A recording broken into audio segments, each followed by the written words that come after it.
Dominant Protector. Credit to the author. 5,681-90. Ang mga pangalan po na nandito ay galing sa mga name generator. Kung meron man pagkakatulad sa mga pangalan ng tao o lugar at pangyayari, ito ay tunay na hindi sinasadya.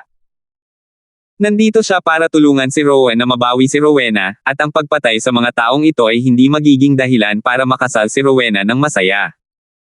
Kailangan niya munang makita kung ano ang mangyayari. Silang apat ay itinali at itinapon sa isang maliit na silid sa villa, at nagising din si Rowan.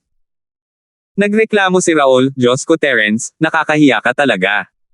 Dati magaling ka namang lumaban, bakit hindi ka lumaban ngayon? Natatakot ka ba sa kanila?" Bahagya lamang ngumiti si Terence at hindi pinansin si Raul. Kasabay nito, sinabihan niya si Gusha na manahimik at huwag baliin ang mga litid sa kanyang katawan. Mahirap itong maibalik sa orihinal nitong anyo. Hindi alintana ni Gusha. Ituturing niya lang itong parang pagsama sa kanyang amo para maglaro. Hindi pa niya nasubukan ang ganito simula noong bata pa siya.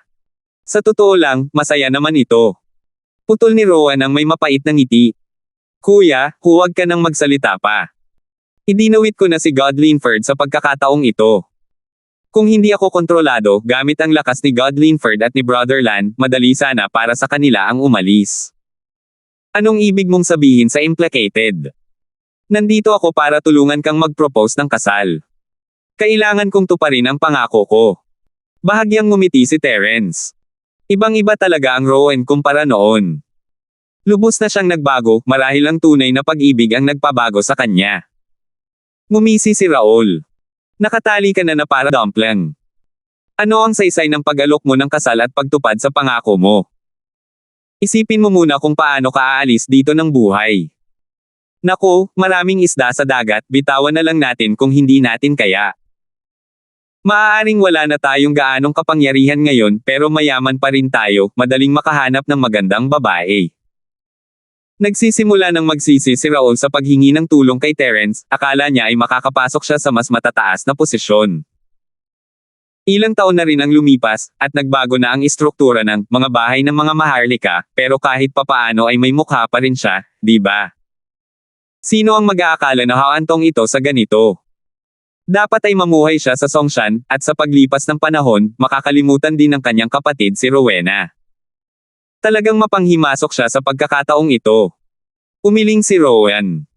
"Bro, madaling makahanap ng magandang babae, pero hindi madaling makahanap ng taong umiibig sa iyo. Hindi mo kailangang sabihin, ako, Rowan, ay hindi kailanman magugustuhan ang iba maliban kay Rowena." May gusto pa sanang sabihin si Raul, pero hindi na lang siya nagsalita. Kung iisipin ang kanilang kasalukuyang sitwasyon, maaaring hindi na sila makaalis ng buhay sa lugar na ito, kaya ano pa ang dapat nilang hikayatin? Maaari na rin silang umasa na si Rowena ay magiging maalalahanin sa kanilang relasyon at palihim na hahayaan silang umalis. Biglang nagtanong si Gusha, base sa sinabi ng pinuno ng pamilyang Liang, malapit nang ikasal si Rowena, di ba? "Rowan, kung bibigyan ka ng dalawang pagpipilian, maaari kang mamatay o umalis kasama si Rowena, o maaari mong isuko si Rowena at umalis ng mag-isa, ano ang pipiliin mo?" Naisip ni Raul na ganito na ang sitwasyon ngayon. Kung may pagpipilian lang siya, hahayaan na lang niya ang kapatid niya na umalis. Walang pag-aalinlangang sabi ni Rowan. "Siyempre, pipiliin kong umalis kasama si Rowena. Kahit mamatay pa ako, hindi ako mag-aalangan. Ito ba ang tinatawag na damdamin? Kakaiba." Bulong ni Gusha. Walang emosyon sa walang katapusang dagat. Hanggat malakas ka, ayos lang basta't may gusto ka sa isang halimaw sa dagat. Kung mamamatay ka, mas mabuting huwag mo na itong pukawin. Hindi sila inabala ni Terence habang iniisip niya kung paano haharapin ito.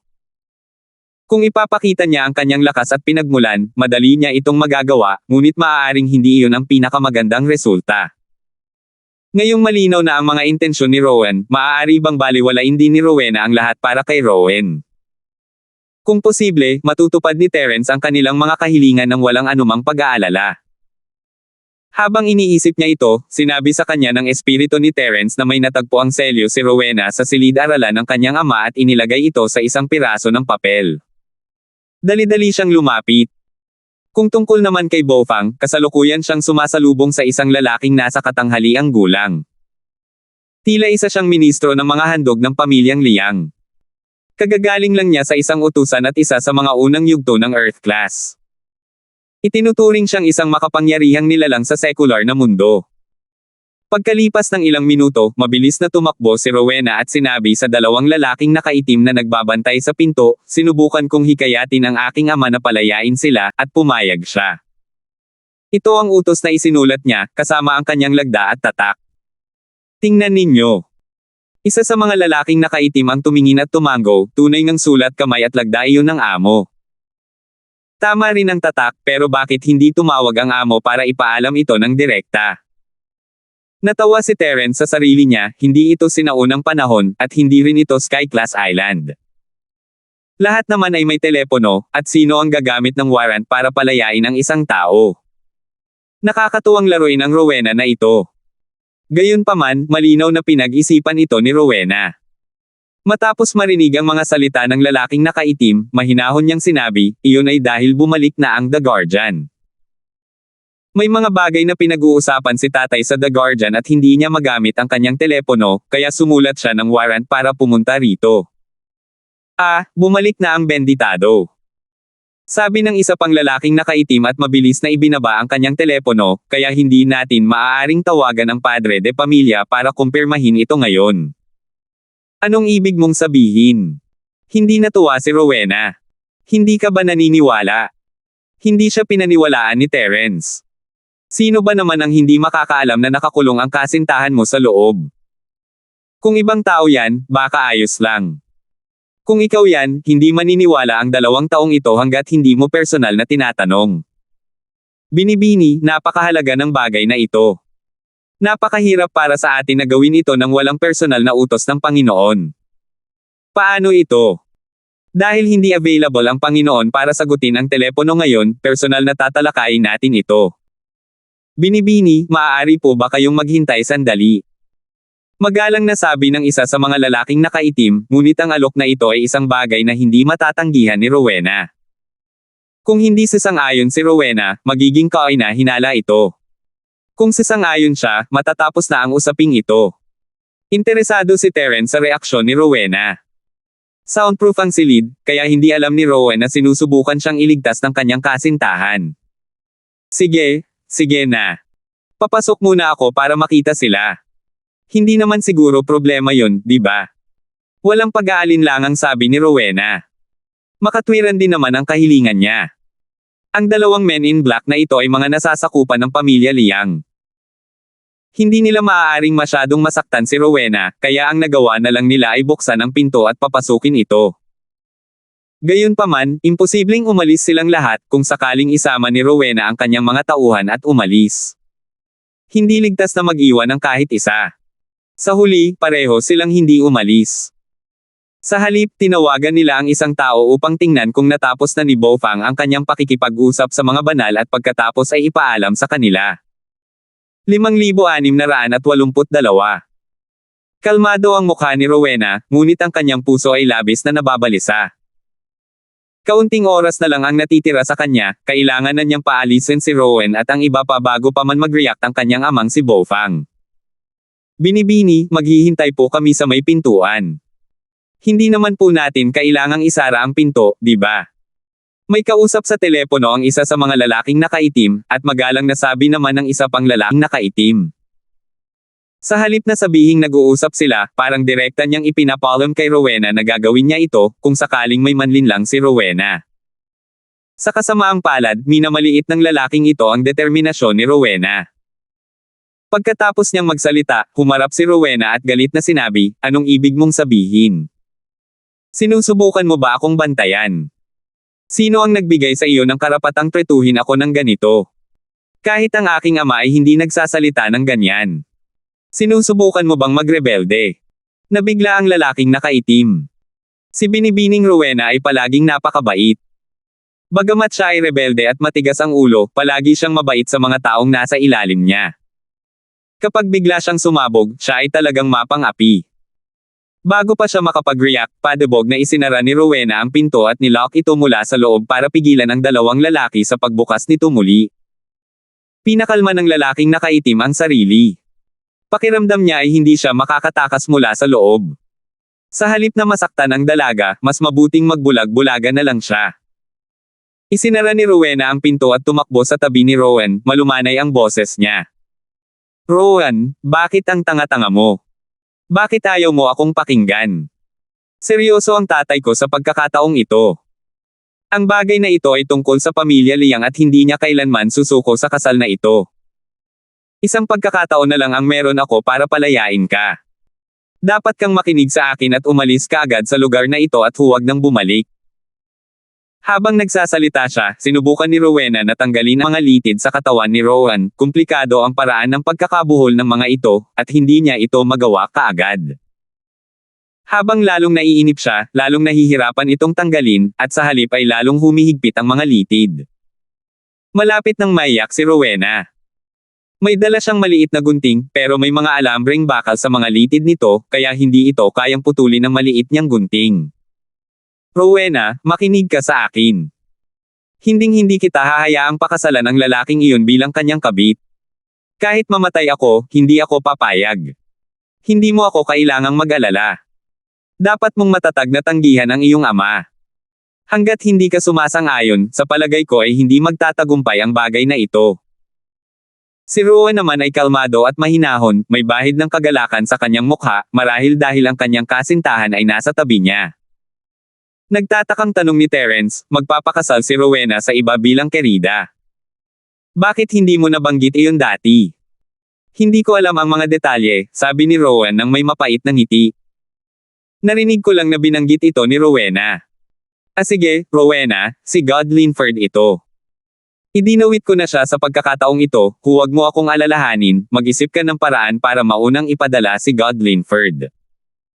Tumingin si Rowena kay Terence, ngunit hindi siya sumuko sa pagkala sa tali ni Rowan. Humihingi lamang siya ng paumanhin, pasensya na, Mr. Linford. Nagpapasalamat talaga ako na narito ka para tumulong, ngunit katatapos ko lang tanggalin ang kalahati ng mga Rowan. Mas komplikado ang lubid na ito na gawa sa litid ng baka. Nabasag na niya ito. Kung susuko na siya ngayon, kailangan niyang magsimulang muli, kaya medyo mahirap. Huwag mo akong alalahanin, kalasin mo muna ang tali ni God Linford. Sabi ni Rowan habang umiiling.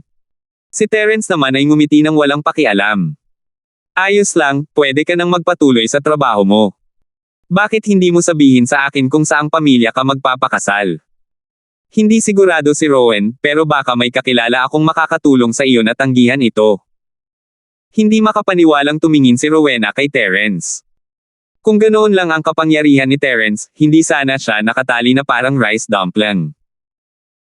Gayunpaman, alinsunod sa prinsipyo ng paggawa ng huling paraan sa isang patay na kabayo, sinubukan pa rin ni Rowena ang kanyang makakaya upang tanggalin ang lubid at sinabing, gusto ng aking ama na pakasalan ko ang batang Panginoon ng bahay na si Trent, ngunit mayroon na siyang asawa. Hindi ko siya maaaring pakasalan kahit na hindi siya kasal, lalo na ang maging kerida niya. Kumurap si Terence.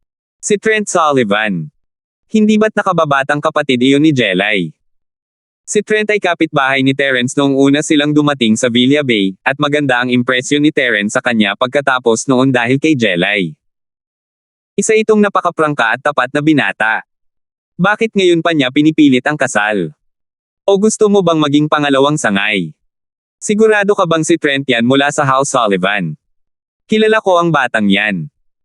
Dati ko siyang kapitbahay, pero ngayon ko lang narinig na ganito siya kamalabog. Gusto pa nga niyang pilitin ang nobya niya na maging pangalawang asawa niya. Wala ba pakialam ang pamilya niya? Naghihinalang tanong ni Terence. Kung si Trent talaga yan, mas madali sana.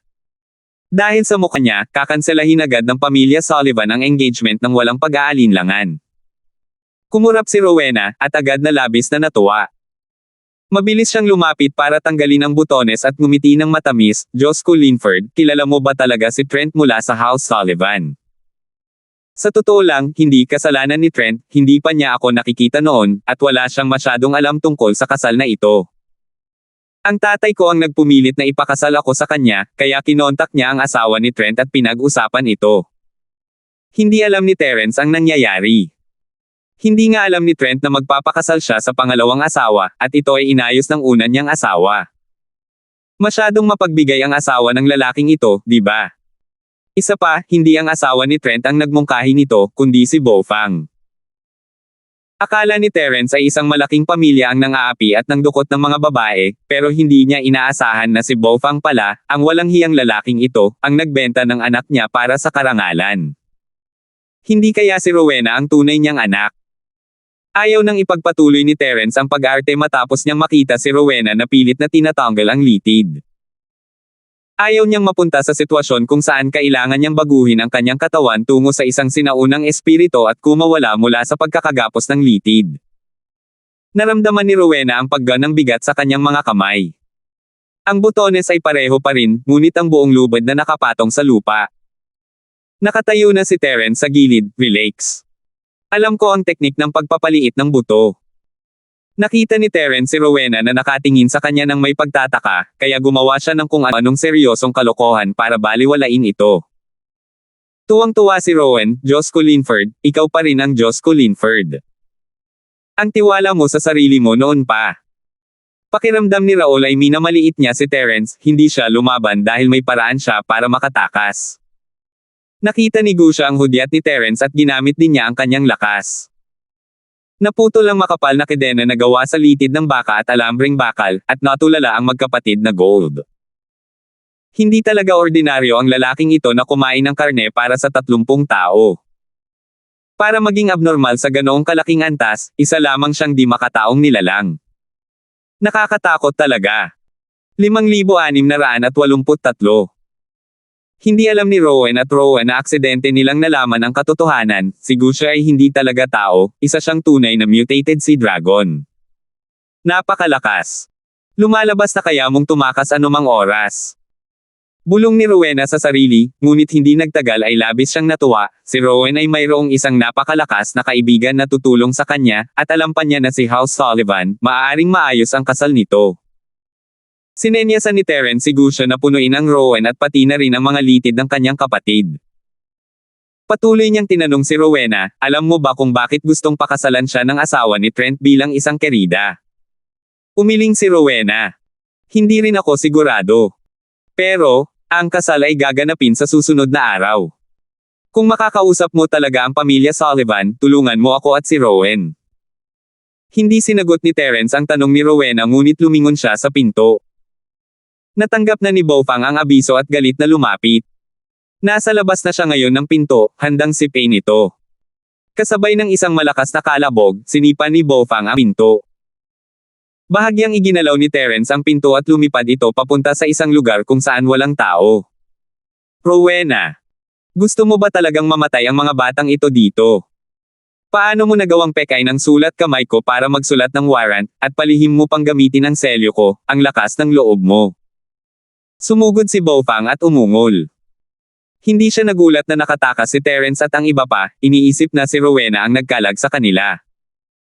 Alam na ni Terence ang buong kwento, at sigurado siyang tunay na nagmamahalan sina Rowan at Rowena, walang saysay na ipagpaliban pa ito. Natanggap ni Gusha ang senadorias ni Terence at agad na humakbang sa harap ni Bofang, na pumihil dito sa paglapit kay Rowena. Bagamat hindi niya ipinakita ang kanyang aura, ang natural na presyon ng isang baha na dragon ay nagpagulat kay Bofang na nakaharap sa kanya at natigilan. Noon pa man, inakala ni Bofang na si Gusha ay isang dalubhasa lamang sa pisikal na kasanayan na nagsasanay ng paghadlang sa kung fu at tiyak na hindi niya ito kalaban. Ngunit nang harapin niya si Gusha, nadama ni Bofang na wala siyang kahit anong tiwala sa sarili. Kilala ko ang lahat ng miyembro ng pamilya ng Sullivan. Kakausapin ko sila tungkol sa problema ni Rowena. Hindi mo kailangang mag-alala na baka masaktan sila. Naglakad si Terence papunta sa tabi ni Gusha at walang pakialam na sinabi kay Bofang. Medyo nakonsensya si Bofang kay Gusha, pero wala naman siyang nararamdamang mali kay Terence. Lumingon siya at tumawa, akala ko may sasabihin ka. Sabi mo nga kaya mong magdesisyon para sa pamilya ng araw. Sino ka ba sa tingin mo? Isa kang walang kwentang tao, naniniwala ka ba na papatayin kita rito ngayon din? Bagamat medyo natakot si Bofang dahil kay Gusha, mayroon pa ring isang deboto na may ranggong lupa sa likuran niya, kaya hindi siya masyadong nag-alala. Likas na matigas ang kanyang mga salita. Hindi. Umiling si Terence. Nabulunan si Bofang.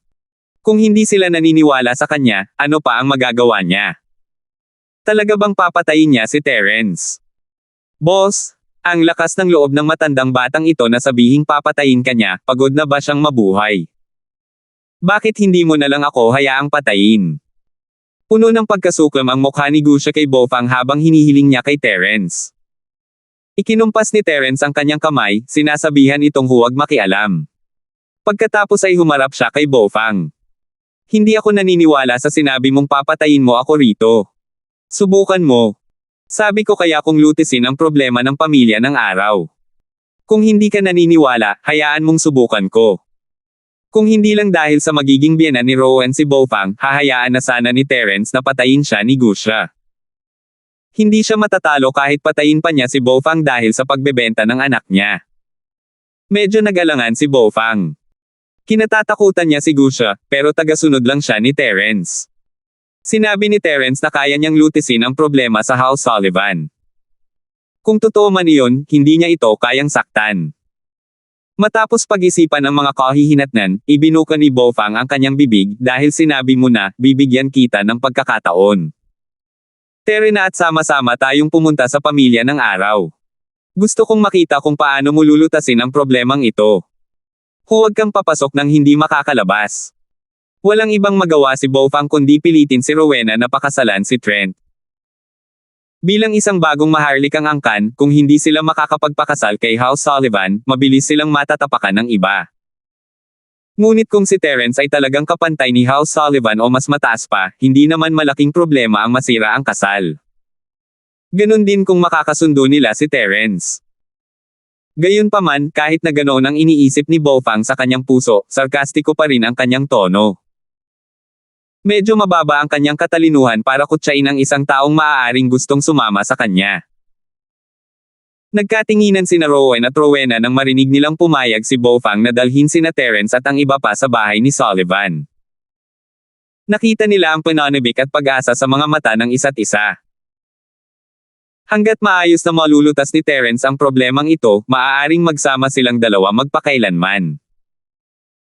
Hindi alintana ni Terence ang mga sinabi ni Bofang, itinaas lamang niya ang kanyang kamay bilang senyales na siya ang mangguna sa daan. Kung ikukumpara sa pag-aayos ng kasal ni Rowena at Trent, gusto ni Terence na makita si Jelay Sullivan sa lalong madaling panahon, kaya ayaw na niyang mag-aksaya pa ng oras sa isang maliit na figure tulad ni Bofang. Ilang sandali pa, sabay-sabay na tumakbo pababa ng kalsada sa bundok ang tatlong sasakyan at tumungo sa kalapit na lungsod kung saan naroon ang pamilya ng araw. Bagamat ang tirahan ng pamilyang Sullivan ay nasa kalapit na lungsod, hindi ito kalayuan sa tirahan ng pamilyang Liang. Mga kalahating oras lang ang biyahe, at napakabilis nilang nakarating. Ginamit ni Terence ang kanyang pandama sa espirito habang bumababa siya ng sasakyan, ngunit hindi niya nakita sina Jelay at Trent. Wala sila sa bahay, at tila walang kakilala sa villa. Kung hindi lang dahil kay Bofang na pinindot ang doorbell ng may katiyakan, malamang ay pinaghihinalaan na ni Terence na lumipat na ang House Sullivan. Tutal, kahit na marangyang uri ng villa na ito na may hardin at pool, napakasimple pa rin ito kumpara sa kasalukuyang estado ng House Sullivan. Kumusta? Ako si Bofang mula sa pamilyang Liang ng lungsod ng Anwang. Gusto kong makita ang pinuno ng pamilyang Sullivan. Madali ba ito ngayon? Personal na pinindot ni Bofang ang doorbell. Pagkatapos kumonekta ang tawag, ngumiti siya at nagsalita sa kamera. Ah, si Mr. Liang pala. Pasensya na, wala si Miss. Nakapag-appointment na ba si Mr. Liang kay Miss ng mas maaga? Hindi, bumisita lang ako sa huling sandali. Dahil wala si Master Sullivan, maaari ko bang itanong kung nasa bahay siyang Master Sullivan o siyang Madam Sullivan? Mabilis na ikinumpas ni Bofang ang kanyang kamay upang itanggi ito. Bagamat maaaring isa lamang katulong ng pamilya ng Sullivan ang kabilang panig, isa siyang opisyal ng punong ministro na nasa ikapitong ranggo. Hindi siya nangahas na makasakit ng damdamin ng sinuman mula sa pamilya ng Sullivan. Wala rin ang batang Panginoon, pero nandito ang batang ginang. Sandali lang po, Ginoong Liang. Hihingin ko po ang opinyon ng batang ginang. Tapos magsalita ang babaeng nasa katanghaliang gulang, may narinig akong mga yabag. Malinaw na tinanong niya si Ginang Sullivan. 5,684. Nakahinga ng maluwag si Bofang. Palagi niyang nakakausap si Ginang Sullivan, kaya naman nakahinga siya ng maluwag nang marinig niyang nandito ito. Gustong-gusto rin niyang makita ang magkapatid na Sullivan, pero mas maganda sana kung hindi niya maranasan ang awkwardness ng sitwasyon ni Rowan kung wala sila sa bahay. Ang pangunahing layunin ni Terence rito ay makita si Jelay, ngunit hindi niya maiwasang makaramdam ng kaunting pagkadismaya na wala ito sa bahay. Mabuti na lang at nasa bahay na siya ni Sullivan, at malamang ay babalik si Jelay mamayang gabi. Napagpasyahan niyang makipagkita muna sa asawa ni Trent at ayusin ang problema ni Rowena. Pagkalipas ng 2 hanggang 3 minuto, muling narinig ang boses ng babaeng nasa katanghaliang gulang. Mr. Liang, pinapasok ka po ng batang ginang. Kung hindi po kayo importanteng tao, maghintay po kayo sa labas. Opo, naiintindihan ko. Salamat. Pagkatapos magsalita ni Bofang, dahan-daang bumukas ang bakal na pinto sa harap niya. Pinangunahan ni Terence si Nagusha at ang magkapatid na Gold papasok. Sinundan ni Rowena si Rowan at mabilis silang pinigilan ni Bofang. Hoy! Hoy! Hoy! Hindi mo ba narinig na sinabi nilang hindi sila mahahalagang tao at naghihintay lang sa labas? Pwede kayong sumama sa akin ni Rowena sa loob. Maghintay na lang kayong iba sa kotse. Turo ni Bofang kina Terence at Rowena, pagkatapos ay ginamit ang kanyang mga mata para Senador Yason ang mga taong sumama sa kanya na bantayan ang iba at huwag silang hayaang manggulo. May kakayahan man o wala si Terence na ayusin ang kasunduan kay House Sullivan, hindi pa rin tatanggapin ni Bofang ang magkapatid na Gold. Hindi ba't nakakahiya iyon kay Mrs. Sullivan? Wala siyang lakas ng loob na gawin iyon. Tumango si Terence kina Gusha at sa magkapatid na Gold. Simple lang naman ang bagay na iyon, ayos lang na hayaan na lang silang maghintay. Maaayos din naman ito agad. Gusto sanang manatili ni Rowena sa labas kasama si Rowan, ngunit nag-aalala si Bofang. Kung bigla silang tatakbo palayo habang nasa silid siya, magiging abala ito. Mas makabubuting paghiwalayin sina Rowena at Rowan. Nang makitang pumayag si Terence, nakahinga ng maluwag si Bofang. Agad niyang dinala ang 2 sa Sullivan Villa. Bukas na ang pinto ng sala, at isang marangal na babaeng nasa katanghaliang gulang ang naghihintay sa pinto. Sola, nagkita tayo ulit, kumusta ka na? Nakangiting bati ni Bofang sa babaeng nasa katanghaliang gulang. Bilang pinuno ng isang bagong pamilya, hindi niya kailangang gawin ito, ngunit ang Sola na ito ay dinala ng pamilya ng dalagang si Ginang Sullivan. Isa siyang tunay na mapagkakatiwalaang katulong at maituturing na pangalawang kasambahay ng pamilya ng Sullivan. Hindi nang ahas si Bofang na tretuhin siya bilang isang katulong. Walang mukhang espesyal kay Sola, ngumiti lang siya at bahagyang yumuko, Mr. Liang, pakiusap lang. Naghihintay na ang batang ginang. Noong una, palaging tinatawag siyang Miss ni Sola. Gayunpaman, pagkatapos niyang magpakasal sa pamilya ng araw, nagkaroon siya ng malaking miss. Siyempre, pagkatapos niyang magpakasal, kailangan pa rin niyang kunin ang titulong batang ginang, kaya ngayon ay sanay na siya sa pagkakakilanlan ng pamilya ng araw. Nakapunta na rito si Bofang ng ilang beses, karamihan ay para makita ang batang ginang Sullivan. Si Sola rin ang tumanggap sa kanila, kaya kahit hindi sila magkakilala, hindi naman sila estranghero. Nang lumapit si Terence, bahagyang yumuko rin si Sola, at tumango rin si Terence bilang tugon. Pagpasok sa sala, tumayo ang dalagang nasa sofa at sinalubong siya ng may ngiti. Siya siguro ang asawa ni Trent. Maganda siya at may mabait na ugali. Hindi siya mukhang mapang-api. Humakbang ng ilang hakbang si Bofang at nakangiting sinabi, Mrs. Sullivan, pasensya na sa pag-abala ko ulit sa inyo ngayon. Tiyo Liang, masyado kang magalang. Malapit ka nang maging nakatatanda sa amin, kaya hindi mo na kami kailangang abalahin. Maaari ko bang malaman kung bakit ka nandito ngayon? Ang kasal ay sa susunod na araw. Maaari kayang may nangyari kaya nandito rin si Ate Rowena. Unang bati ni Ginang Sullivan kay Rowena, pagkatapos ay ngumiti at sinabi kay Bofang.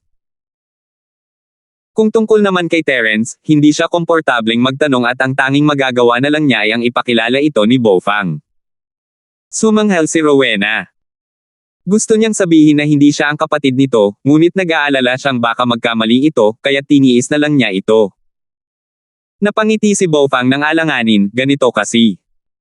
Ang nakababatang kapatid na ito ay kaibigang-kaibigan ni Rowena. Sabi niya kilala niya si Young Master Sullivan. Kaya, hiniling niya sa akin na isama ko siya para makilala si Young Master Sullivan ngayon.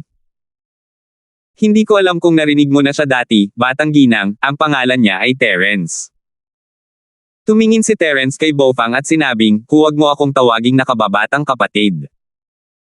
Hindi kita kilala, kaya huwag mo akong tawaging masyadong malapit. Hindi ako karapat-dapat para dyan. Namula ang mukha ni Bofang. Gusto niyang makipag-away kay Terence, pero hindi niya magawa sa harap ni Ginang Sullivan.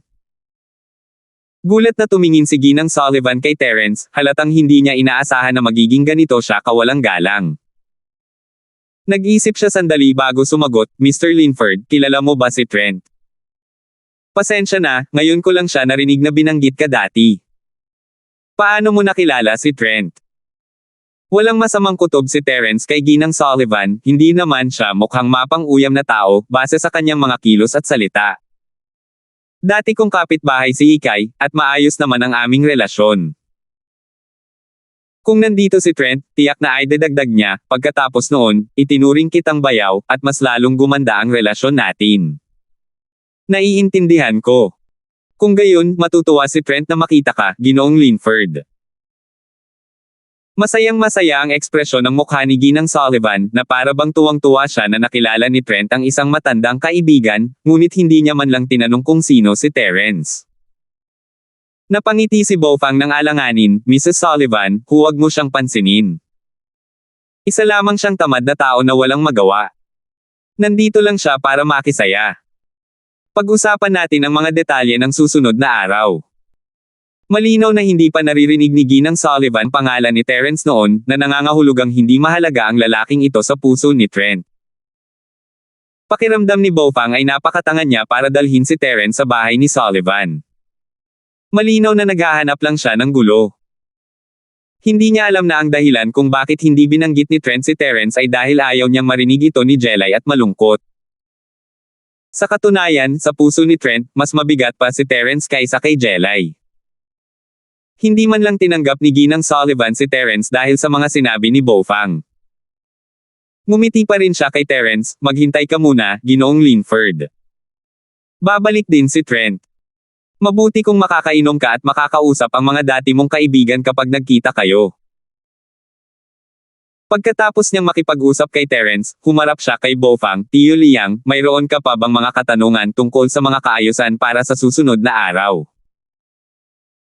Kahit na medyo namaltrato natin ang nakababatang kapatid na si Rowena sa pagkakataong ito at hindi natin siya maidaos ng bongga, napag-usapan na natin ang mga kinakailangang proseso. Kahit na hindi tayo magdaos ng bonggang piging, darating pa rin ang ating mga pinakamalapit na bisita. Walang tanong si Bofang. Gusto lang niyang ibahin ang usapan. Kaya, hindi niya alam kung paano sasagot. 5,685. Walang pakialam na sabi ni Terence, Mrs. Sullivan, magkapatid kami ni Trent, kaya tatawagan kitang hipag. Nabalitaan kong ikaw ang nag-ayos ng insidente kay Rowena, pero hindi alam ni Trent. Totoo ba iyon? Mula sa pananaw ni Jelay, tama si Terence na tawagin si Trent na kanyang kapatid, ang asawa ng bayaw na ito ay tunay na asawa ng isang kapatid. Gayunpaman, hindi iyon alam ni Bofang. Nang marinig niya ang mga salita ni Terence, nagbago ang ekspresyon ng kanyang mukha, Lin, sino ka? Paano niya nagawang tawagin ang Batang Ginang na hipag? Hindi mo alam ang ginagawa mo, umalis ka agad. Kung maaari niyang samantalahin ang pagkakataong itaboy si Terence, mas magiging panatag si Bofang. Ayaw niyang magdulot pa ng gulo si Terence at kailangan niyang linisin ang kalat. Medyo natigilan si Ginang Sullivan, hindi sigurado kung dahil ba ito sa pagtawag ni Terence sa kanyang hipag o dahil sa biglaang tanong ni Terence. Nang makita ang galit na mukha ni Bofang, mabilis niyang itinaas ang kanyang kamay para ipahiwatig na ayos lang. Huwag kang magalit, Tio Liang. Magkaibigan sina Mr. Linford at Trent, kaya tama lang na tawagin niya akong hipag. Pero bakit interesado si Mr. Linford sa kasal na ito? Bukas na ang kasal. Bakit hindi ka na lang magtuloy? Hindi direktang sinagot ni Mrs. Sullivan ang tanong ni Terence, pero kapareho lang ito ng kanyang katahimikan. Ngumiti si Terence, sa tingin ko hindi na kailangan ang kasal. Nandito ako para makita si Trent at sabihin sa kanya na hindi siya pakakasalan ni Rowena. May gusto na siya sa kanya. Kahit gaano pa kabait si Ginang Sullivan, medyo nagbago ang mukha niya sa pagkakataong ito. Humarap siya kay Bofang, na galit kay Terence, ngunit ngumiti lamang at sinabing, Ginang Sullivan, wala ka nang pakialam sa kanya. Hindi ko alam kung saan nanggaling ang lalaking ito. Napaka-boring niya. Paano niya nagagawang pakialaman ang kasal ng isang lalaki at isang babae? Ipapadala ko na siya ngayon. Padre ng pamilya Liang, ano nga ba ang nangyayari? Maaari kayang si Ginoong Linford ang kasintahan ni Sister Rowena? Inalis ni Ginang Sullivan ang kanyang ngiti at direktang ginawang amo ng pamilya ang tiyuhin. Malinaw na hindi siya nasiyahan sa pag-unlad ng bagay na ito. Si Bofang ay isang mystic class master, at ang kanyang noo ay puno na ng pawis. Ang tanging masisi niya lang ay ang kanyang sarili dahil sa pagsapi sa kanya. Alam niyang nandito si Terence para guluhin ang mga bagay-bagay, ngunit siya pa rin ang nagdala sa kanya sa bahay ni Sullivan. Mukhang hindi rin alam ito ni Hipag. Kung gayon, ipapaliwanag ko ito ng simple. Bahagyang ngumiti si Terence, halos nalaman na niya ang sanhi at bunga. Hindi niya alam kung bakit gustong maghanap ni Ginang Sullivan ng babae para kay Trent, pero malamang dahil hindi ito makapanganak, at sa kanya ipinaalam kay Bofang. Si Bofang, na gustong mapalapit sa pamilya ng Sullivan, ay agad na nakipag-ugnayan kay Ginang Sullivan at sinabi rito na si Rowena ay isang ignorante na babaeng humahanga kay Trent. Nagpakasal silang dalawa at naayos ang kasal. Sa prosesong ito, malamang na hindi alam ng dalawang nagpakasal ang balitang ito. Pagkatapos noon, tumakas si Rowena mula sa kasal at nahuli ni Rowan, at pumagitna si Terence. Ngayon, nakaupo sila rito at ipinaliwanag ang lahat. Hindi naging maganda ang itsura ng mukha ni Ginang Sullivan matapos marinig ang kwento ni Terence tungkol sa Rowan at Rowena. Si Bofang naman, mas lalong sumakit ang ulo niya. Tumahimik ang sala ng ilang minuto bago dahan-daang bumukas ang bibig ni Madam Sullivan, Mr. Linford, alam ko ang sinabi mo sa akin, pero napagdesisyonan na ang kasal, at nandito na ang pinakamahalagang miyembro ng pamilya ng House Sullivan. Kung gusto mong kanselahin ang kasal, masyadong magulo, kaya kailangan na nating tiisin ito. Kailangang ituloy ang kasal ayon sa plano. Naniniwala ako na mas maganda ang ating Trent kaysa sa Rowan na iyon, at tiyak na mai-inlove si Rowena kay Trent pagkatapos niya makasama ng ilang panahon. Sa gilid, hindi napigilan ni Rowena na sabihin, imposible yan, ang Rowan lang ang nasa puso ko. Gaano man kabuti ang araw mo Trent, hinding-hindi ako mahuhulog sa kanya. Ang mukha ni Ginang Sullivan ay malamig na parang nagyelo. Wala na ang simoy ng hangin sa kanyang mukha. Hindi niya pinansin ang mga salita ni Rowena at sinabi kay Bofang, ulo ng pamilya Liang, ang kasal ay gaganapin ayon sa plano. Ang tanging dahilan kung bakit wala ang nobya ay dahil nalipol na ang pamilya Liang. Sa palagay ko ay hindi mangyayari ang ganitong kalunos-lunos na sitwasyon, hindi ba? Biglang nanginig ang katawan ni Bofang. Nakaramdam siya ng lamig na kumakalat mula sa kaibuturan ng kanyang puso. Ang laging maamo at maamong batang si Madam Sullivan ay napaka-agresibo kapag galit. Naisip ni Terence, hindi naman pala kasing simple ng inaakala niya ang asawa ni Trent. Hindi nakakapagtaka na bibigyan niya ito ng kwarto nang hindi sinasabi kay Trent. Huwag mong tingnan ang maliit na babaeng ito na parang hindi siya isang cultivator, ngunit ang kanyang nakahihigit na aura ay tiyak na mas mapang-api kaysa sa mga ordinaryong cultivator. Malalaman mo sa pamamagitan lamang ng pagtingin sa duwag na anyo ni Bofang. Hihihi, huwag kang mag-alala, batang ginang. Tiyak na gaganapin ang kasal ayon sa schedule. Ang pamilyang Liang natin ay may mga biyenan na ang pamilyang Araw, kaya paano tayo malipol? Ha, batang ginang, talagang marunong kang magbiro. Palihim na pinunasan ni Bofang ang kanyang noo at tumawa habang nangangako. Bahagyang kumalma ang mukha ni Ginang Sullivan, tila nasiyahan sa sagot ni Bofang. Ngunit hindi pinansin ni Terence ang banta nito at nagtanong ng walang pakialam, nakalimutan kong itanong, ano ang pangalan ng hipag? Anak siya ng kaninong pamilya? Ang apelyido ko ay Wu, Winnie Wu. Isa lamang siyang batang babae mula sa pamilyang Wu, isang maliit na maharlikang pamilya na kakabangon lang. Pasensya na sa pagpapahiya ko sa sarili ko, Ginoong Linford. Hindi na talaga gusto ni Ginang Sullivan, Winnie, si Terence, ngunit nagpasya siyang maging matyaga dahil maaaring kilala talaga ni Trent si Terence. Isa na namang bahay na hindi pa naririnig ni Terence noon, parang malaki ang ipinagbago ng istruktura ng mga maharlikang bahay. Naisip niya kung nagsama ba sina Trent at Winnie dahil sa isang arranged marriage. Gayunpaman, hindi mahalaga ang lahat ng ito. Wala talagang pakialam si Terence sa bagong bahay ng mga maharlika. Matapos malaman ang pagkakakilanlan ni Winnie, ngumiti lang siya, iniisip lang ng hipag ang pamilyang Liang, huwag mong sabihing hindi mo inisip ang sarili mong pamilya sa ina. Sino ang nakakaalam, ang kasalang ito ay maaaring hindi maganda para sa iyong pamilyang Wu. Siyempre, kahit sino pang bisita ang inimbitahan mo. Kahit na hindi sila dumalo sa kasal, maaari pa rin silang pumunta at bisitahin ako. Sigurado akong handa silang gawin iyon.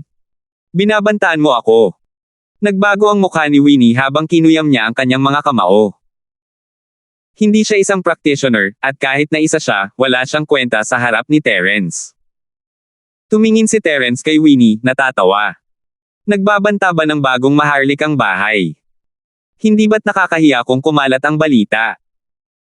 Bukod pa rito, asawa ni Trent si Winnie, kaya kailangan pa rin niyang bigyan ng mukha ang pamilya ng Sullivan. 5,686. Pakiramdam lang ni Terence ay masyadong magulo ang mga bagong bahay ng mga maharlika ngayon, at halatang wala ng pakialam ang practitioner alliance sa mga bagay na ito. Tila kailangan niyang maghanap ng oras para ayusin nila ang mga bagay-bagay. Narinig ng dalawang lalaking mukhang bodyguard ang matinis na boses ni Winnie at agad na nagtakbuhan palabas ng silid. Lahat sila ay nasa Earth class pataas. Para kay Bofang, sila ay mga nilalang na tanging hanggan niya lamang. Gayunpaman, para kay Terence, sila ay mga langgam na bahagyang mas malakas sa isang grupo ng mga langgam. Sa huli, sila ay mga langgam pa rin. Binibining ginang, kailangan mo ba silang paalisin? Anong problema? Malumanay na tanong ng dalawang lalaki habang pinoprotektahan nila si Winnie. Nagatubili sandali si Winnie bago bumaling kay Terence, Mr. Linford, pasensya na, pero hindi ka namin malugod na tinatanggap. Umalis ka na. Ayaw ka naming makita sa kasal ni Trent. Iyon lang ang masasabi ko. Mag-isa ka lang.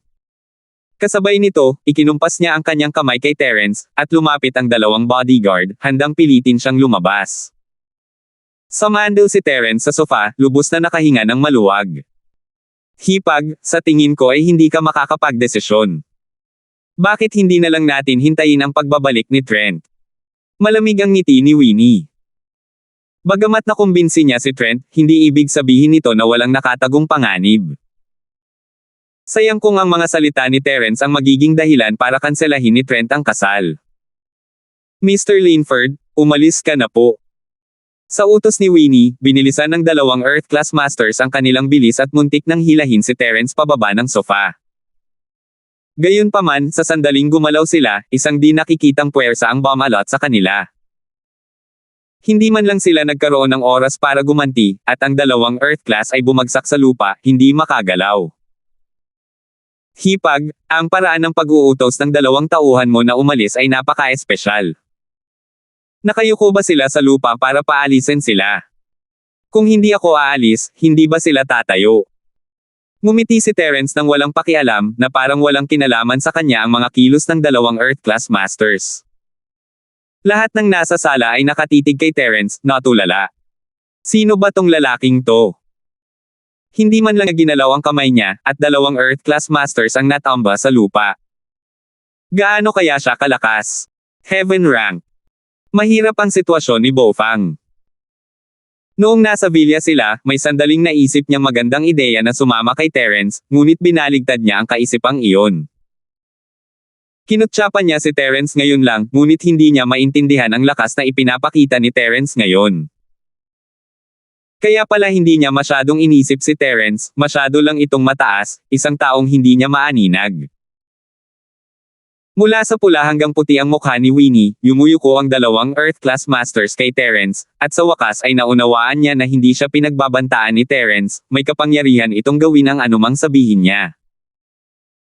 Kung itutuloy nila ang kasal, maaaring magdulot ito ng problema na hindi kayang harapin ng bahay ni Wu. At para sa isang kahangahangang figure, ang mga kaibigan ng pamilya ng araw ay malinaw na hindi dadalo sa kasal, ngunit sila ang magkukusa na bumisita. Sino ba naman ang hindi gugustuhing makilala ang isang makapangyarihang Panginoon? Kumaway si Terence sa kanyang kamay, umalis ka na. Huwag kang masyadong magmadali, Anger. Malapit nang dumating ang iyong batang Panginoon. Bumalik na nga si Trent, nakita na ni Terence ang sasakyan niya na papasok sa villa, kaya hinayaan niya ang 2 Earth-class Masters. Naramdaman ng 2 lalaki ang pagluwag ng tensyon sa kanilang mga katawan, at dali-daling nagsitayuan sila, nakatingin kay Terence ng may takot at paggalang. Maaaring mabigla ang mga taong nanunood mula sa gilid, ngunit tiyak na hindi sila magiging kasing gulat ng kanilang dalawa. Ito ay isang pakiramdam ng kawalan ng kapangyarihan na puno ng kawalan ng pag-asa, na parang ang isang tao ay nahaharap sa isang nakatakdang kapalaran. Gaano man kahirap ang isang tao, walang paraan upang baguhin ito. Winnie, may bisita tayo ngayon. Kaya ang pinuno ng pamilyang Liang. Ngumiti si Trent at binati sila nang makita sila. Nakaharap ang likod ni Terence kay Trent, kaya hindi siya nakilala ng huli. Ngumiti si Bofang kay Trent ng alanganin, ngunit hindi niya alam kung paano magre-react. Kinabukasan, magiging manugang na niya si Trent, at dapat ay napakalapit ng kanilang relasyon, ngunit tinawag siya ni Trent na Panginoong Liang. Halata na wala siyang masyadong pakialam sa kasal na ito. Hindi napansin ni Trent noong una siyang pumasok, ngunit napansin niyang hindi tama ang ekspresyon ni Winnie. Agad siyang nagtanong ng may pag-aalala, Winnie, anong nangyari? Hindi ka ba komportable sa kahit saan? Pinilit ni Winnie na ngumiti. Hindi, Trent, halika rito. Sabi ni Ginoong Linford na kapitbahay mo raw siya. Mula sa ipinakitang lakas ni Terence, alam ni Winnie na kakanselahin ang kasal. Maaaring may ganap na master sa Sky Class si House Sullivan, ngunit hindi sulit na masaktan ang isang master na tulad ni Terence para kay Rowena. Kapitbahay ko. Humarap si Trent ng may paghihinala at tumingin kay Terence. Sabay na lumingon si Terence, na nagpapakita ng isang bahagyang ngiti. Natigilan si Trent. Napatalon siya at sumigaw, babaeng in-law. Ikaw talaga yan. Sa wakas ay nakabalik ka na. Bayaw. Bukod kay Terence, natulala na naman ang lahat, ano ang nangyayari. Iisa lang ang kapatid na babae ni Trent, at iyon ay ang kasalukuyang pinuno ng bahay, si Jelay. Pero wala pang nakarinig na ikakasal na siya. Kung hindi mismo sinabi ni Trent, hindi sila maniniwala na asawa ni Jelay si Terence. Trent, ang tagal nating hindi nagkita. Nabalitaan kong magkakaroon ka na ng pangalawang asawa, kaya pumunta ako para bisitahin ka. Casual na bati ni Terence sa kanya. Namula si Trent at tumawa, babay, huwag mo akong pagtawanan. Komplikadong bagay ito. Sasabihin ko sa iyo mamaya. Tatawagan ko muna ang kapatid ko. Hindi mo alam kung gaano kanya nami-miss.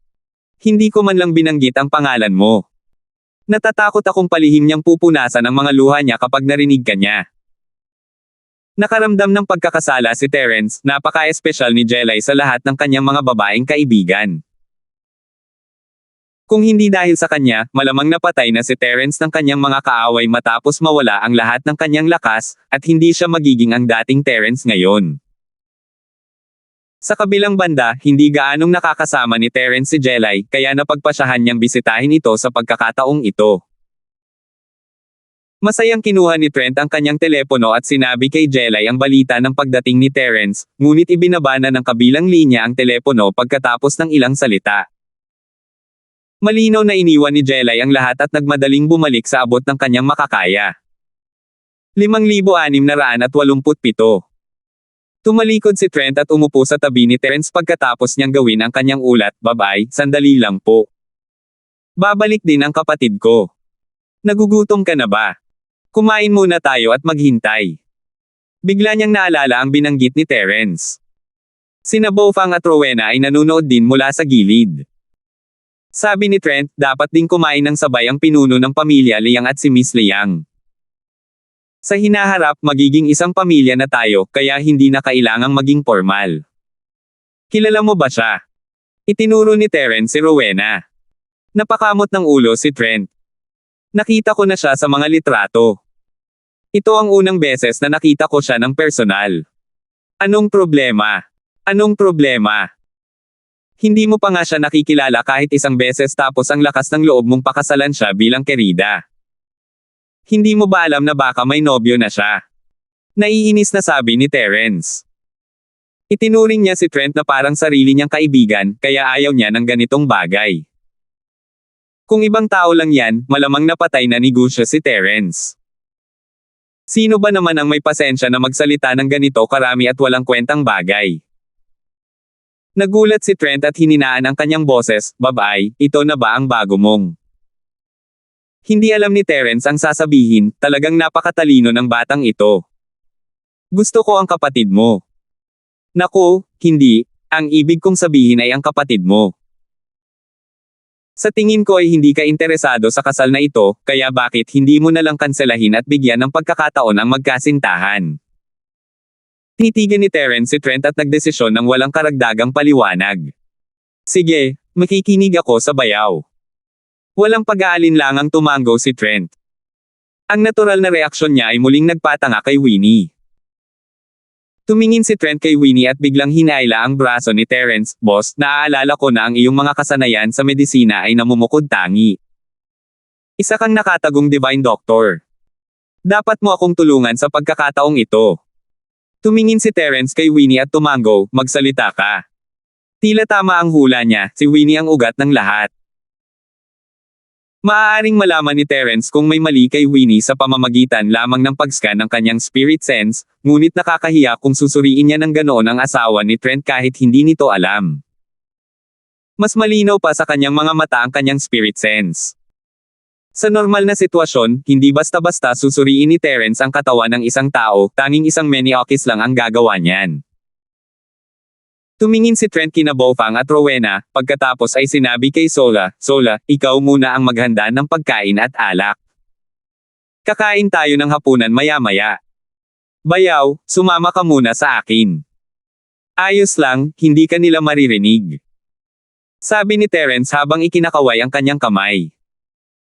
Para sa mga taong galing sa karaniwang mundo, casual lang na kayang maglagay ni Terence ng chi barrier at tuluyang harangan ang pagpapadala ng tunog. Kahit na gusto pa nilang makinig ng mabuti, imposibleng mangyari iyon. Sandaling tumigil si Trent, ngunit naniwala siya sa mga salita ni Terence, si Winnie ay may malubhang sakit. Kung mapapanatili niya ang kanyang kasalukuyang kondisyon, maaari pa siyang mabuhay ng 10 taon pa. Kung buntis siya, hindi siya mabubuhay ng higit sa 3 buwan. Kaya naman nagmamadali siyang maghanap ng aking kerida. Gusto niyang bigyan ng tagapagmana ang pamilya ng araw. "Bayaw, alam mo rin na ang aking kapatid ay hindi maaaring magpakasal sa iba maliban sa iyo. Gayunpaman, imposibleng magkaanak kayong dalawa sa napakaikling panahon. Kaya, gaya ng inaasahan, ganito ang nangyari." Inaasahan na ito ni Terence, at hindi siya nagulat. Hindi lang niya narinig ang tungkol sa sakit na ito na may malubhang sakit, ang maagang pagkamatay habang nagbubuntis. "Ibinigay mo na ba ang kota mo sa pagpapagamot sa hipag mo?" Casual na tanong ni Terence. Ang House Sullivan ay isang sikat na healer house sa mundo ng pagsasanay. Kung ang pinag-uusapan nila ay mga miracle doctor, lahat sila ay mga miracle doctor. Napangiti ng mapait si Trent, "Oo, pero hindi practitioner si Winnie, kaya hindi maganda ang epekto." 5 taon lang ang itinagal ng buhay niya. Kung hindi, 5 taon na lang ang natitira sa kanya. Sige, kukunin ko ang palso ng hipag mamaya. Tumango si Terence bilang pagsang-ayon. Kahit gaano pa kalapit ang loob ni Trent at Winnie, tunay na nag-aalala ang dalawa sa isa't isa. Ang ganitong pakiramdam ay katulad ng kay Rowan at Rowena. Kahit hindi si Trent, tutulungan pa rin siya ni Terence. Masayang nagpasalamat si Trent kay Terence. Alam niya kung gaano kahusay ang mga kasanayang medikal ni Terence, at kung mayroon mang makakapagpahaba ng buhay ni Winnie, iyon ay si Terence. Sabik na sabik siyang mapagaling ni Terence si Winnie, ngunit hindi niya minadali si Terence. Sa halip, sinamahan niya si Terence at sinabi rito ang tungkol sa mga pagbabago sa mga maharlikang sambahayan. Ang mga miyembro ng mga maharlikang sambahayan sa Practitioner Alliance ay lalong nagsisikap na magsaka dahil sa pagbubukas ng Sky-class Island. Gusto nilang makahanap ng pagkakataon na muling buksan ang Sky-class Island at makapasok dito, kaya karamihan sa mga maharlikang sambahayan at sekta ay nagtago. Iniwan nila ang kanilang mga galami mula sa sekular na mundo at inilipat ang kanilang mga ari-arian sa iba. Sa pinakamarami, iniwan nila ang ilan sa kanilang mga ari-arian upang mamuhunan sa merkado ng pananalapi at makahanap ng mga profesional na investment manager upang patakbuhin ang kanilang kapital. Bagamat ang Cultivator Alliance pa rin ang pinakamakapangyarihang puwersa sa sekular na mundo, ang mga nasa closed-door cultivation ay nasa closed-door cultivation, at ang mga wala sa closed-door cultivation ay nasa investigation center, kaya wala silang oras para mag-alala tungkol sa ibang mga bagay. Dahil dito, maraming bagong bahay ng mga maharlika ang lumitaw. Ang mga ito ay pawang mga bahay na pangalawa o pangatlong uri noon, ngunit dahil ang mga naunang bahay ng mga maharlika at mga nakatagong bahay ay napunta sa liblib na lugar, ang natitirang mga lumang bahay ng mga maharlika tulad ng House Sullivan ay sumali sa alliance ng mga practitioner, na kilala rin bilang Mist Investigation Bureau, upang imbestigahan ang sentro at ang muling pagbubukas ng Sky-class Island. Kaya, normal lang na lumitaw ang maliliit na bahay ng mga maharlikang ito. Tutal, normal lang naman na may mga bagong talento sa bawat henerasyon. Kung tungkol naman sa pamilya ni Bofang, medyo mahina sila. Kahit sa mga bagong pamilya, nasa pinakamababa sila. Nag-usap ang dalawa ng 7 hanggang 8 minuto bago nila narinig ang langit-ngit ng preno ng kotse, si Jelay pala. Tinanggal ni Terence ang harang sa ingay at tumingin sa pinto, isang magandang babae na nakasuot ng mapusyaw na business suit ang mabilis na pumasok na parang bugzo ng hangin. Si Jelay pala iyon, na matagal na niyang hindi nakikita. Noong una silang nagkita, sinasadya niyang magmukhang matured, at ilang taon na ang nakalipas mula noon, talagang matured na siya. Ang mga katangiang nakaakit kay Terence noon ay mas perpekto na ngayon. Si Jelay, na kanina lang ay natigilan nang makita si Terence, hindi siya nagmadali at lumapit kay Terence nang may mapang-akit na ekspresyon. "Yo, hindi ba't ito ang munting kasintahan ko? Ang bibihira. Halika at yakapin mo si ate."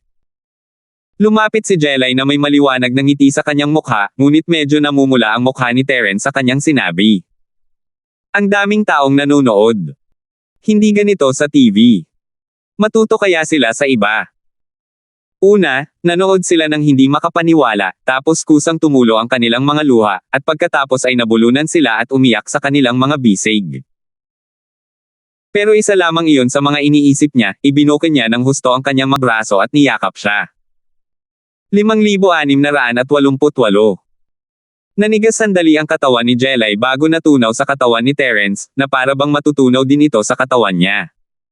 "Bumalik na ako." Bulong ni Terence sa tainga ni Jelay. "Nami-miss na kita." Tumulo ang mga luha ni Jelay, dumaikit lamang sa dibdib ni Terence bago bumagsak sa damit nito. "Napakatamis at napakakinis ng dila mo. Talagang eksperto ka sa pag-akit sa iyong kasintahan." Niyakap ni Jelay si Terence ng mahigpit, habang tumutulo ang luha sa kanyang mukha habang nakangiti. Lumingon ang lahat ng tao sa sala at nagkunwaring hindi nakakita. Ito ang kasalukuyang amo ng pamilya ng araw at ang kanyang naghahabulan ng munting magkasintahan. Hindi magandang makita sila, di ba? Maya-maya, biglang umalis si Jelay sa yakap ni Terence, hindi dahil sa may mga tao sa paligid, kundi dahil unang gagamutin ni Terence si Winnie. Ginamit niya ang kanyang purong chi para patuyuan ang mga luha sa kanyang dibdib bago hinaila pabalik si Jelay sa sofa. Kumaway siya kay Winnie, "Hipag, halika rito at kukunin ko ang pulso mo." Pinalaki na ni Trent ang kakayahan ni Terence sa medisina kay Winnie, sinasabing ang pagbuhay muli ng patay at pagpapatubo ng mga buto ay pawang mga pinakasimpleng kasanayan lamang. Ang kanyang karamdaman ay parang isang simpleng pangyayari lamang. Kahit hindi naniniwala sa katotohanan si Winnie, umupo pa rin siya sa tabi ni Terence at kinuha ang pulso nito. Dumampi ang daliri ni Terence sa katawan niya, at ang dalisay na chi nito ay dumaloy sa katawan niya para tingnan kung may anumang nakatagong problema. Pagkalipas ng ilang segundo, nalaman ni Terence kung ano ang problema. Ang nakapagparamdam sa kanya ng kakaiba ay ang tinatawag na sakit na walang lunas ni Winnie ay tila hindi likas. Tila may gumawa nito. Ito ang dahilan kung bakit hindi pa naririnig ni Terence ang tungkol sa sakit na ito na nagdudulot ng kamatayan noon. Sa mga pamamaraan ni Terence, napakadali lang nito. Agad niyang inalis ang problema at binawi ang kanyang kamay. "Hipag, gaano nakatagal na tuklasan ang sakit mo?" Mahinahong tanong ni Terence.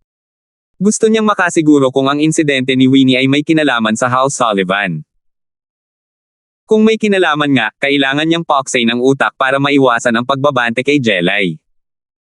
5 o 6 na taon na ang nakalipas, mahirap ba itong gamutin? Hindi mahalaga. Lahat ng doktor na nakita ko ay nagsabing mahirap itong gamutin. Malungkot na sabi ni Winnie. Hindi man lang nagtagal si Terence para maramdaman ang pulso niya, at kahit na nakaramdam siya ng mainit na daloy na dumadaloy sa kanyang katawan, hindi alam ni Winnie na gumaling na siya at inisip na wala nang magagawa si Terence tungkol dito. "Oo, hindi ito madaling gamutin, kaya dinurog ko ng direkta ang virus. Wala kang magiging problema sa hinaharap," sabi ni Terence sa mahinahong tono. 5 hanggang 6 na taon nang naninirahan dito si Winnie, kaya walang kinalaman ang bagay na ito sa House Sullivan. Kahit ayaw palayain ng mastermind si Winnie, kailangan nilang isaalang-alang ang kapangyarihan at impluwensya ng House Sullivan, kaya hindi kailangang mag-alala si Terence tungkol sa kanya. Ibig mong sabihin, tapos na ako. Medyo nalulungkot pa rin si Winnie nang marinig niya ang unang kalahati ng pangungusap, ngunit nanlaki ang kanyang mga mata habang nakatingin kay Terence nang hindi makapaniwala. Wala pang 1 minuto, napagaling niya ang isang sakit na nakamamatay na hindi kayang labanan ng lahat ng mga doktor. Hindi naglalako itong si Terence, at hindi rin naglalako si Trent. Sa kabilang banda, lubos na nagtiwala si Trent kay Terence. Tumalon siya at niyakap si Winnie. "Magaling yan, Winnie. Makakaasa tayo mula ngayon. Maaari na nating kargahin ang anak natin sa susunod na taon. Umalis ka na, anong klaseng mga walang hiyang salita ang sinasabi mo?" Namula ang mukha ni Winnie. Pakiramdam niya ay hindi na siya kasing komportable ng dati. Nakabawi na ba talaga siya? Si Trent ay kasing sabik ng isang bata, at bigla siyang lumingon at sumanghal. "Ang alam mo lang ay hawakan ng isang anak na lalaki. Hindi ba pwedeng magkaroon ka ng anak na babae?" Ha, syempre. Maganda kung mayroon kang anak na babae na kasing lakas ng iyong kapatid na babae. Tumawa si Trent habang hinahalikan si Winnie sa pisngi. Nasa alang-inang posisyon sina Bofang at Rowena. Hindi nila marinig ang pag-uusap ni na Trent at Terence, kaya hindi nila alam kung ano ang nangyayari. Pero pumayag si Trent na kanselahin ang kasal, kaya hindi alam ni Bofang ang gagawin. Si Rowena naman ay masaya, tila walang problema sa pagitan niya at ni Rowan. Naalala lang ni Trent na pasalamatan si Terence matapos niyang yakapin sandali si Winnie. Gayunpaman, hindi niya inisip na kailangan niyang maging magalang dahil tinutulungan naman siya ng kanyang bayaw. Para silang pamilya. Sa sandaling ito naalala ni Trent na narito pa rin ang mag-ama ng pamilyang Liang. Agad niyang sinabi kay Bofang nang may paghingi ng tawad, "Panginoon ng pamilya Liang, pasensya na. Dati, may ilang hindi pagkakaunawaan sa pagitan namin ng aking asawa na hindi naayos, na nagdulot ng kaunting problema sa inyong anak. Mabuti na lang at hindi pa huli ang lahat para umatras ngayon. Magkunwari na lang tayong walang kasal na naganap. Susubukan din namin ang aming makakaya para mabigyan kayo ng kaunting kabayaran mamaya. Bago pa makapagsalita si Bofang, ibinuka ni Rowena ang kanyang bibig at sinabing, hindi ko kailangan ng anumang kabayaran. Ito ang pinakamagandang kabayaran para sa pagsasama ni na Young Master Sullivan at Young Madam. Nakikita kong mahal na mahal ninyo ang isa't isa. Sana ay magkasama kayong tumanda at magkaroon ng libu-libong anak. Namula ang mukha ni Winnie habang sinasabi niya, salamat sa iyong mga biyaya, kapatid na Rowena. Nagkamali ako noon. Kung nasaktan kita, patawarin mo ako. Naway magsama na ang mga magkasintahan sa mundo. Namulaklak din ang ngiti ni Rowena na parang bulaklak. Tumango siya ng malakas at sinabing, salamat, ate. Naway magsama-sama ang mga magkasintahan sa mundo. Lumingon si Terence kay Jelay, at nagkataong lumingon din si Jelay. Ang kanilang mga mata ay kasing lambot ng tubig, at malinaw sa kanila ang gusto nilang sabihin. Nakakalungkot man na hindi makakuha ng anumang kabayaran si Bofang, ang bagay na ito ay sarili niyang pagkukusa. Sa huli, wala na siyang magagawa kahit nakanselahin ito. Ngayon ay maaari na lamang niyang subukang bumuo ng isang magandang relasyon. Dahil hindi siya makakuha ng alyansa sa kasal, mas makabubuting humingi ng pangako mula sa alyansa. Nakapaghanda na ng hapunan ang kusina ng pamilyang Sullivan, at inutusan ni Jelay ang mga tao na dalhin ang 3 taong dinala ni Terence para sa hapunan. Para naman sa mga tao ni Bofang, siya mismo ang bahala sa kanila, at walang anumang pagtutol si Bofang hanggat maaari itong manatili. Habang kumakain, inanunsyo ni Bofang na ipapakasal niya si Rowena kay Rowan upang mapasaya si Terence. Hanggat si Rowan ang lumapit para humingi ng kamay sa kanila, maaari silang pumili ng petsa para sa kasal. Pakiramdam ni Terence ay nag-aarte lang si Bofang, pero tapos na ang lahat, at wala na siyang sinabi pa. Masaya ang hapunan, at nag-enjoy din si Gusha. Ang chef lang ng House Sullivan na si Gusha ay matako, at ang kanyang pagkain ay 4 na beses kaysa sa pinagsamang pagkain ng lahat. Hindi niya alam kung bibigyan siya ni Jelay ng mas mataas na sweldo. 8,689. Pagkatapos kumain, mataktikang isinama ni Bofang ang kanyang mga tauhan at umalis. Bagamat nabigo ang kasal, nakahanap siya ng maaasahan pagkatapos kumain. Kontento na siya. Ayaw ni Rowan na mahiwalay kay Rowena kahit isang segundo, kaya gusto niyang bumalik dito. Malaki ang naitulong sa kanya ni Terence, kaya umaasa si Rowan na makakapunta si Terence sa villa ng pamilyang Liang at makakatulong sa pag-uusap tungkol sa kasal nila ni Rowena. Natatakot siyang bawiin ni Bofang ang kanyang mga sinabi nang wala si Terence. Lumabas silang lahat ni Jelay at hinaila ang kamay ni Terence nang nakangiti. Alam kong babalik ka rin sa lugar na iyon, kaya gusto kitang sundan. Nakakainis ba ako sa tingin mo? Bakit naman ako magtatanong? Nandito ako para mas matagal kang makasama, pero dahil nakatulong na ako sa problema ni Rowan, kailangan kong pagbutihin ang trabaho ko. Bakit hindi ka sumama sa akin ngayon? Gusto ni Terence na manatili pa si Jelay sa kanya ng kaunti pa, gagawin niya ang lahat para mapalakas ang lakas nito bago sila umalis sa Common World at bumalik sa Skyclass Island. Sige, pero may mga aasikasuhin pa ako rito. Samahan mo muna sina Rowan at ang iba pa sa villa ng pamilya Liang, kung magiging maayos ang lahat, magkikita tayo bukas ng umaga. Sige, hihintayin kita sa pamilyang Liang. Maaaring kailanganin kong pumunta sa Europa kasama sina Jacob at Matabang Lay sa susunod na 2 araw, kaya tandaan mong dalhin ang iyong pasaporte at iba pang mga bagay pagdating mo. Naalala ni Terence ang Sagradong Alyansa at sinabihan si Jelay na maghanda. Ang galing naman. Ang saya ko naman na makakapagbakasyon kasama ang munting kasintahan ko. Hindi na tinanong ni Jelay kung ano ang ginagawa ni Terence sa Europa, wala naman sa plano niyang makipaghiwalay dito bago ito bumalik sa Tianjia Island. Dahil magkikita silang muli bukas, hindi na nag-aksaya ng oras si Terence. Nagpaalam muna siya kina Trent at sa iba pa bago sumakay sa kotse kasama si Gusha. Bumalik ang 3 sasakyan sa direksyon kung saan sila nanggaling, at nang makabalik sila sa villa, bandang 9:00 na ng gabi. Ang nakapagparamdam kay Terence ng kakaiba ay ang nakita ng kanyang espiritu ang 7 practitioner na nakatayo sa pasukan ng Villa, at mahigit 30 tao mula sa pamilyang Liang ang nakaluhod doon. Tila narito ang mga kaaway ng pamilyang Liang. Sa 7 practitioner na ito, isa ang nasa Sky Class Early Phase Peak, 5 ang nasa Earth Class, at ang pinakamahina ay ang Mystic Late Phase Peak. Kung pag-uusapan ang lakas, hindi sila mas mababa kaysa sa mga nakatagong puwersa, maaaring sila ay ancient pa nga. Para harapin ang pamilyang Liang, kahit 2 lang sa kanila ay sapat na. Tutal, ang pamilyang Liang ay mayroon lamang isang tagapagkonsegrar ng Earth Class, at si Bofang, ang pinuno ng pamilya, ay nasa maagang yugto pa lamang ng Mystic Class. Boss, may away ba dyan sa taas? May pagkakataon ba akong kumilos mamaya? Malakas din ang banal na sentido ni Gusha, at napansin niya ang napansin din ni Terence. Hindi narinig ni Rowan at ng iba pa ang pag-uusap ng dalawa, at hindi masyadong inisip ni Terence ang 7 practitioner na naroon, kaya wala siyang balak na babalaan si Bofang. Gusto mo bang atakihin ang isang mahinang kalaban? Kumain ka ba ng sobra at gusto mong tunawin? Nakangiting sabi ni Terence. Ang pagiging mapagkompetensya ni Gusha ay lalong nagiging halata. Karaniwang hindi nag-aabala ang mga amo na labanan ang mga mahihina, ngunit wala itong pakialam kay Gusha. Ayos lang sa kanya basta't kaya niyang lumaban.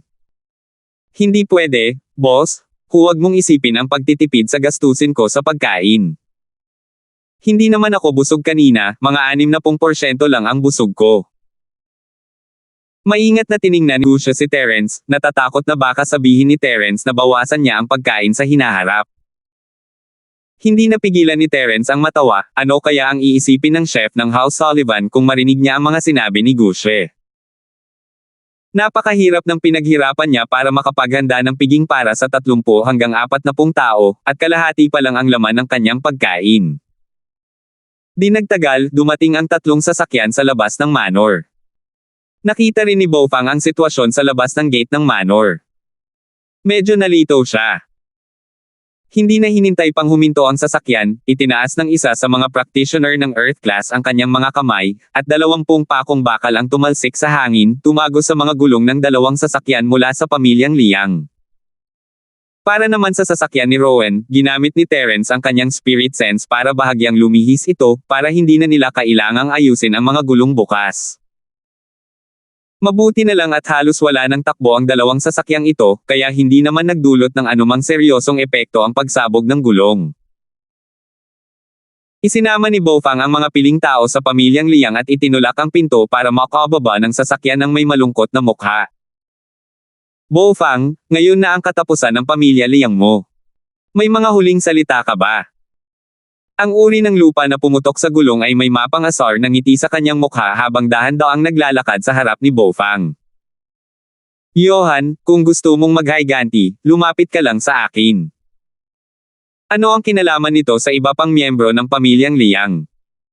Pakawalan mo sila at ako, si Bofang, ang handang tumulong sa iyo. Alam niyang pinutok ni Johan ang gulong ng kotse para hindi sila magkaroon ng pagkakataong makatakas. Kung hindi, baka napatay na silang 7. Hindi na kailangan pa ng 7. Si Johan lang ay sapat na para patayin ang lahat sa pamilyang Liang. Tutal, ang mga nasa ilalim ng ranggong lupa na inilaan ng pamilyang Liang ay bahagyang mas mahina kaysa kay Johan. Tumawa si Johan, Bofang, nakakatawa ka talaga. Sa tingin mo ba ay hahayaan mo akong gawin ang anumang gusto ko sa iyo? Ang ibang tao sa pamilyang Liang ay walang kinalaman sa bagay na ito noong una, ngunit dahil kabilang sila sa pamilyang Liang mo, magkamag-anak sila. Sino mang may kinalaman sa iyo, Bofang, ay sasamahan ka pababa sa Yellow Springs ngayon. Medyo pangit ang ekspresyon ni Bofang. Gusto niya talagang protektahan ng tagapag-alay ng pamilyang Liang si Rowena at umalis muna, ngunit namumutla ang mukha ng tagapag-alay na may ranggong lupa ng mga sandaling iyon. Sa harap ng napakaraming makapangyarihang tagapagsaka, nawalan na ng gana ang tagapag-alay na may ranggong lupa na lumaban. Si Terence na lang ang tanging pag-asa nila. Palihim na sinulyapan ni Bofang si Terence na nakaupo sa Range Rover. Dahil nandito si Rowan, hindi niya hahayaang may mangyari kay Rowena. Hindi maarok ang lakas ni Terence, at kahit na may Sky Class Master sa kabilang panig, hindi dapat maging problema ang protektahan si Rowena, hindi ba? Johan, alam mo ba kung saan ako nanggaling? Kagagaling ko lang galing sa pamilyang araw sa kalapit na lungsod. Sa totoo lang, malapit nang ikasal ang pamilyang Liang natin sa pamilyang araw. Hindi mo ba alam kung anong klaseng katayuan mayroon ang pamilyang araw? Bagamat umaasa si Bofang na mapoprotektahan ni Terence si Rowena, mas makabubuti pa kung gagamitin niya ang pangalan ng House Sullivan para takutin ang mga taong ito. Kaya mahinahon niyang hinugot ang balat ng tigre bilang bandila. Sa simula, pinakasalan niya ang House Sullivan para harapin si Johan, ngunit huli na para humingi ng tulong kay House Sullivan. Ang pamilya ng araw lang ng alyansa ng mga magsasaka. Ano ba ang problema? Bagamat sinabi ni Johan na hindi ito kahanga-hanga, isang ekspresyon ng takot ang sumilay sa kanyang mga mata. Pagkatapos ay tumingin siya kay Rowena at tumawa, ito ang anak mo, di ba? Hindi masama, hindi rin masama. Maaari mong palayain ang anak mo ngayon, ngunit hindi siya magpapakasal sa pamilya ng araw. Tutulungan kitang makahanap ng maraming manugang. Sa hinaharap, ang iyong mga apo ay maaaring apelyido na Hale, ngunit hindi Liang. 5,670. Galit na galit si Bofang ngunit alam niyang wala siyang laban kay Johan. Nakatitig lang siya ng masama dito at nag-isip ng paraan para makaalis sa sitwasyong ito. Kabababa lang ni Rowan ng kotse niya nang marinig niya si Johan na iniinsulto ang kanyang kasintahan. Ang pandak at matabang yan, anong sinabi mo? Kung may lakas ng loob kang sabihin yan ulit, naniniwala ka bang hahampasin ka ng batang Panginoon na to ng sobra para hindi ka makilala ng nanay mo? Umikot ang mga mata ni Terence. Gusto niya talagang sabihin na hindi siya maniwala sa kanya. Isa ka lang ordinaryong tao, at gusto mong bugbugin ang isang Earth class. Maliban na lang kung gagawin ko siyang sako ng buhangin na may kamay na mananakaw ng kaluluwa. Rowan, bumalik ka na. Naisip ni Terence na dahil malapit nang maging asawa ni Rowan si Rowena, siya ang magiging matchmaker nito. Mas mabuting tumulong na siya sa pag-aalaga kay Liang bago mamatay ang ama nito. Diyos ko, Linford. Puno ng galit ang mukha ni Rowan, nakataas ang kanyang mga manggas habang nakatayo roon nang hindi gumagalaw. Sumulyap si Terence sa 7 practitioner sa harap niya, ang pinakamalakas ay ang Sky Class Early Phase Peak lamang. Hindi talaga siya interesado sa isang mahinang kalaban. Bibigyan kita ng pagkakataong mabuhay. Umalis ka agad at huwag nang bumalik. Hindi ko kayo papatayin ngayon. Ikinumpas ni Terence ang kanyang kamay, sinasabihan ang 7 na umalis. Natigilan sandali ang 7 cultivator bago humagalpak sa tawa. Tumawa ng malakas si Johan kaya't naiyak pa siya. Bofang, kinuha mo ba ang lalaking ito para magbiro? Hindi naman masama, hindi naman masama. Nakakatawa ang malamig niyang biro, pero hindi mo sinabi sa kanya na magpapakamatay siya sa paggawa ng ganoong biro. Nawala ang ngiti ni Johan at malamig niyang tiningnan si Terence. Yung pabaya na batang yan, lumuhad ka ngayon at yumuko ng 100 beses sa bawat isa sa 7 lolo, at hindi ko papatayin ang aso mo ngayon. Kung hindi, hindi ka mabubuhay para makita ang araw bukas. Malamig na ngumiti ang pinakamahina sa 7, ang mestiko na classmaster. Tila sinusubukan niyang kayatin si Terence, ngunit ang totoo ay sinusubukan niya itong ipahiya. Boss, maulap ba o maulan bukas? Tanong ni Gusha, habang papalapit kay Terence. Kaya ba walang araw? Hinulaan ba ng lokong iyon ang lagay ng panahon? Hindi ba't sinabi nilang ang taya ng panahon ay batay sa totoong sitwasyon? Hay! Napakakomplikado ng mga gawain ng tao. Matalas ang mga mata at tainga ng mestiko, hindi siya iniiwasan ni Gusha, kaya malinaw niyang narinig ang lahat. Sinaman niya ito ng tingin, ang bulag na maliit na B** star na iyon, paano niya nagawang pagtawanan ang lolo mo? Iniisip ba niya na madali kaming guluhin, ang sekta ng mga lobo ng apoy? Halika! Lumuhad ka at sampelan ang sarili mo ng 100 beses, at hahayaan kitang mamatay ng mabilis. Kung hindi, hindi magkakaroon ng magandang buhay ang buong pamilya mo. Boss, pwede ko ba siyang bugbugin? Walang pakialam si Gusha sa lalaki. Humarap siya kay Terence at nagtanong. Nang walang pahintulot ni Terence, hindi siya naglakas loob na kumilos. Hindi sumagot si Terence kay Gusha, nakasimangot habang nag-iisip. Nagtatag ang Firewolf ng isang sekta, anong klaseng sekta iyon? Tungkol naman sa sekta sa bundok ng Gan, wala na itong silbi, kaya bakit ito nagsimulang maging napakalakas muli? Dinagdagan niya ng salitang, Firewolf, sa harap nito. Maaari kayang sumanib siya sa Firewolf Gang. Pero hindi ba't nagtulungan ang grupo ng Firewolf at ang Pulang Kabibe? Kasama ni Darwin ang Pulang Kabibe. Kung magsasama ang grupo ng Firewolf at ang sekta sa bundok ng Gan, malamang magpapadala ng balita si Darwin, di ba? Pero naalala ni Terence na si Darwin ay nasa gitna ng lugar, at posible na hindi nila binigyang pansin ang mga galaw ng Firewolf Gang. Kababalik lang din nila sa secular na mundo hindi pa katagalan, kaya ang tinatawag na Firewolf na nagtatag ng sekta ay maaaring produkto talaga ng pagsasama ng dalawa. Gaya ng inaasahan, matagal na siyang wala. Ibang-iba ang ayos ng lugar.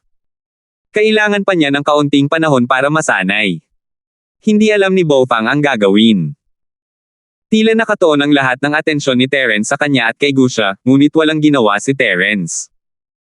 Hindi niya alam kung ano ang iniisip niya. Nag-aalangan si Bofang kung dapat ba niyang samantalahin ang pagkakataong ito para sumakay sa puting Land Rover ni Rowan kasama si Rowena at makatakas, para matulungan nina Terence at Gusha na harangan ang mga humahabol sa kanya. Bago pa man niya maintindihan ang sitwasyon, biglang nagsalita si Terence kay Gusha, gusto mo ba siyang bugbugin? Umalis ka na. Sumigaw si Gusha at naglaho na parang multo. Nang muling lumitaw siya, nasa harap na niya ang mastiko. Sa isang hampas ng kanyang palad, ang mastiko ay naging parang pasta. Gusha, huwag kang ganyan madrama. May babae rito. Malungkot na sabi ni Terence. Sige, boss, mag-iingat ako. Mabilis na sagot ni Gusha nang nakangiti. Pagkatapos niyang magsalita, mabilis niyang ginamit ang kanyang tunay na enerhiya para sumalok ng isang patong ng lupa at dali-daling tinakpan ang tambak ng madugong meat paste. Namutla sa takot ang natitirang 6 na cultivator.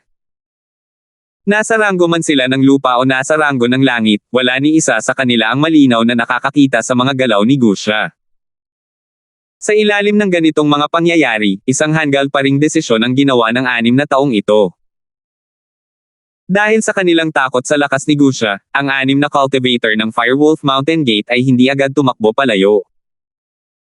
Sa halip, pinakawalan nila ang 6 na Firewolf sa pag-aakalang mas ligtas ito. Ang mga Firewolf na ito ay katulad ng mga Blood Spirit Beast ng Evil Warding Sect sa sinaunang Jangho. Gayunpaman, ang isa ay may katangiang apoy, habang ang isa naman ay may banal na sentido.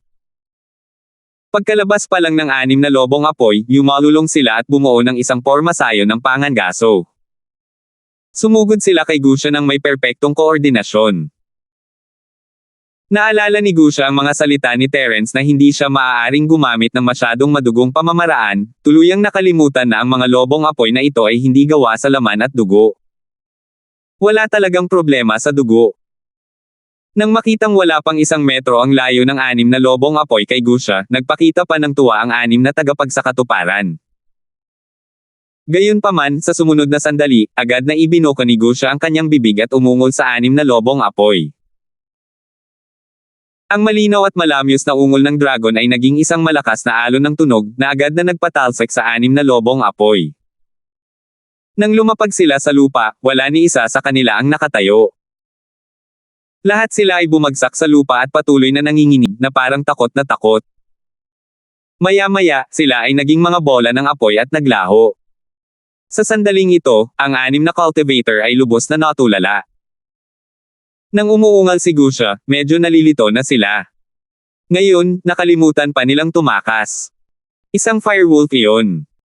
Ito ang sikretong sandata na ginamit ng Firewolf para itayo ang sekta. 6 na Firewolf. Kahit ang isang Sky-class Full Master ay kayang-kaya silang durugan kung magtutulungan sila. Paano sila mapapatay ng 18 ng bughaw na buhok na idiot na iyon? Sa katunayan, ang casual na sigaw ni Gusha ay walang ganoong lakas. Ang pangunahing dahilan ay ang lakas pa rin sa kanyang katawan.